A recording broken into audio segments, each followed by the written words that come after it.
Xizmat ko'rsatish sohasida, ayniqsa restoran sohasida eng muhim ko'rsatkichlardan, balki eng muhimidir. Bu retention deb bilaman. Retention o'zi nima degani? Bu sizning mijozingiz sizga necha marta qaytib keldi. Shu qanchadir shu hayot davomida. Nimaga bu muhim? Chunki restoran biznesi bu hali qayta xaridlarda quriladigan biznesda. Siz birinchi marta kelgan mijozingizdan foyda qilmasligingiz mumkin, lekin buni umr davomida olib keladigan puli ancha uzun, LTV deyiladi, ya'ni lifetime value. Ya'ni shu umr davomida nechta pul olib keladi sizga. Shunga shu retention ko'rsatkichini o'lchash juda muhim. Bu qanaqa o'lchanadi? Umumiy mijozlarning soni shu sizning klientskiy bazani ichidagi mijozlar soniga bo'linadi. Ya'ni sizda klient bazangizda masalan 10 mingta odam bor. Endi shu restoraningiz ochilganidan beri sizga nechta mijoz keldi? Har doim bu ko'rsatkich birdan baland bo'ladi.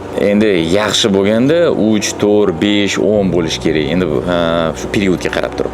Bu ko'rsatkich qancha baland bo'ladigan bo'lsa, shuncha yaxshi. Demak, siz shunchalik muvaffaqiyatlisiz. Demak, sizning mijozlaringiz sizga yanada qaytib kelishyapti. Shunda nima bo'ladi agar siz yangi mijozlarni olib kelaversangizda, bular qaytib kelmasa? Demak, har bitta kelgan mijoz kelib nimadandir xafa bo'lib chiqib ketyapti. Chiqqandan keyin boshqa yoqqa boshqa odamlarga ham bu narsani yetkazadi. Demak, qachondir yangi mijozlarning soni tamom bo'ladi. Boshqa olib keladigan odam qolmaydi. Qolgan hammasi bilib bo'ladi, yoqqa deydi borish kerak emas deydi. Bo'ldi, nimaga olib keladi? Qachondir shu narsa tamom bo'ladi, tamom bo'lgandan keyin yopiladi, bankrot bo'ladi. Mana masalan, Hosting Bar retentioni 3.6, Turkasarayda 2.7. Nimaga unaqa sifrlar past? Chunki biz klient bazani ancha oldin qilishni boshlaganmiz-da. Retentionni keyin o'lchashni boshladik. Chunki bizning hozir klientskiy bazamizda odam ko'p.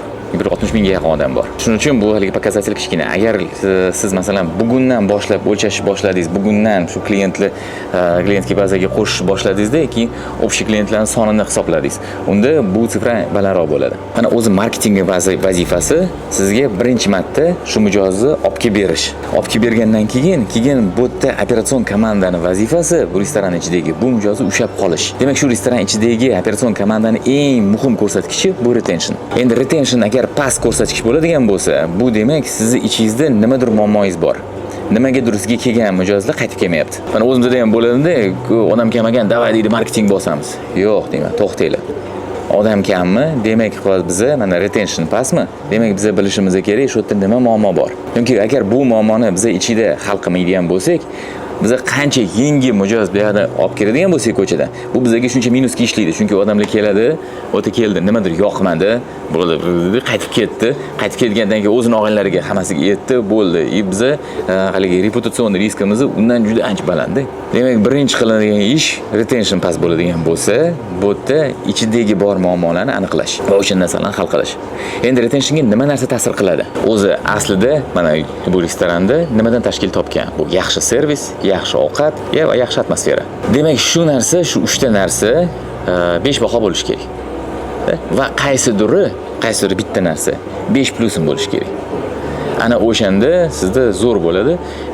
Ya'ni haligi sizga kelayotgan mehmonni kutuvidan sal balandroq narsa berish kerak. Ana o'shanda effekt wow degan narsa bo'ladi. Demak, bu sizga kelyapti-da, kelayotgan paytida qanaqadir o'zini kutuv darajasi bor. Sizdan masalan 5 bahoga servis kutyapti. Atmosfera 4 bahoga kutyapti. Deylik, yoki kuchnya bu yerda 5 bahoga kutyapti yoki 4 bahoda kutyapti. Demak, shunda ozgina kutganidan balandroq beradigan bo'lsangiz, effekt wow bo'ladi. Demak, shu odam yana qaytib kelish shansi ancha ko'payadi. Endi bu narsa ishlashi uchun demak, sizning ichingizdagi komanda hammasi shunga qarab turgan bo'lishi kerak. Demak, shu показатель, retention показательga hamma qarash kerak. Bu narsa ofitsiantga muhim bo'lishi kerak. Bu narsa powerga muhim bo'lishi kerak. Va eng muhimi, bu narsa shu yerda boshqaruvchisiga muhim narsa bo'lishi kerak. Mana biz o'zimizda nima qilamiz? Biz retention uchun ofitsiantlarga yana qo'shimcha pul to'laymiz. Demak, shu mijoz bugun keldi, o'tirib ketdi. Agar bir oy ichida shuni odam yana qaytib keladigan bo'lsa, shu ofitsiant yana qo'shimcha o'sha o'tgan shotiga yana qo'shimcha foiz oladi. Agar bu odam imенно shu ofitsiantni pozitsiyasiga qaytib keladigan bo'lsa, ko'proq oladi. Agar prinsip boshqa qaysidir pozitsiyaga qaytib keladigan bo'lsa, sal kamroq pul oladi. Lekin albatta pul oladi shuni. Hozir shu narsani powerlarga ham qilmoqchimiz. Nimaga? Chunki agar bu odam qaytib kelsa, demak, o'tgan safar qaysidir power shunga bir yaxshi zo'r ovqat qilib berganki, unga yoqdi-ku, qaytib kelyapti. Sistema, programma biladi, shu o'tgan safar kelganda imенно qaysi power nima ovqat qilib berganini. Demak, o'sha o'tgan safar bunga ovqat qilib bergan povar yana qo'shimcha qanchadir kichkina foiz oladi. Masalan, Ribolovda shunaqa narsa bo'ldi bizda. Biz qarasak, retention tushib ketgan juda. Shuni surishtirishni boshladik. Nimaga, nima sabab? Birinchisi bo'ldiki, biz yetarli darajada shu kelayotgan mijozlarimizga qiymat bermaymiz. Ya'ni ovqatlarimiz yomon emas, lekin yomon emas. Haligi wow degan narsa yo'qda. Keyin yana qo'shimcha nimadir kerakligi shu o'zimizga chaqirib olishimiz uchun. O'shaning uchun hozir biz mana Ribolovda детский площадка qilamiz. Bolalar uchun maydoncha. Prям yosh bolalar uchun emas, ketib bir 3-5 yashar. Undan sal kattaroq bolalar uchun. Demak, ular bilan qanaqadir master-klasslar bo'ladi, qanaqadir o'yinlar o'yinlanadi, qanaqadir qo'shimcha qiymat bo'ladi. Bu bitta sabab. Ikkinchi sabab bo'ldi, bilsak, parkovka muammosiga.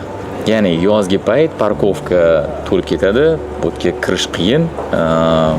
Lekin hozir mana parkovka bemalol, lekin bu to'g'risida odamlar bilmaydi. Demak, bu ma'lumotni biz ularga yetkazishimiz kerak. Buni hammasiga shu retentionga bundoq qaraganimizda ma'lum bo'ldi-da. Agar buni bilmaganimizda edi, biz просто marketingga qarab bosaverardik. Albatta buni hammasini qilish uchun avtomatlashtirilgan loyallik tizimi kerak. Eshik tagidan mijoz kirib kelayotganda, buni kimdir otini bilib turib, "Ey, assalomu alaykum palonchi aka, yaxshimisiz? Xush keldingiz" deb uni kutib olish kerak. Ofitsiantlar iloji bo'lsa oti bilan chaqirish kerak. Shu mijozlaringizga qanaqadir boshqacha bir personal qanaqadir murojaat bo'lish kerak-da, o'ziga qanaqadir boshqacha muomala bo'lish kerak. Albatta ulardan обратный связь olish kerak. Qanaqa, nima yoqdi, nima yoqmadi, nima takliflari bor. Endi buni hammasiga yechim bor. Bunga albatta avtomatlashtirilgan dastur kerak. Buni hammasi hozir Jovi 2.0 yangi sistemamizda bor. Unda ham retention hisoblash, retention butun restoran uchun, retention har bitta ofitsiant uchun, retention har bitta kuxnyadagi sex uchun. Avtomat ravishda bularga haligi qo'shimcha shu mijoz qaytib kelganda bularga yana начисление qilib berish. Bular hammasi ichida bor. Yangi agar sizlar o'zingizda shuni qo'ymoqchi bo'lsanglar, zaявка qoldiringlar, biz ham kelamiz sizlarga shu Jovi 2.0 sistemasini o'rnatib beramiz. Endi bu to'g'risida gapirib beradigan bo'lsam, hozir juda uzun rolik bo'lib ketadi. Shuning uchun pastda описаниеda Telegram kanalga ссылка bor. Shunga o'tinglar. Ana u yerda men fayl berganman. Shu faylda juda to'liq, hamma obdon bittadan tushuntirib berganman. Har bitta punkt bo'yicha nima qilish kerak, qanaqa qilish kerak, qanaqa bunga instrumentlar bor. Ko'rishguncha.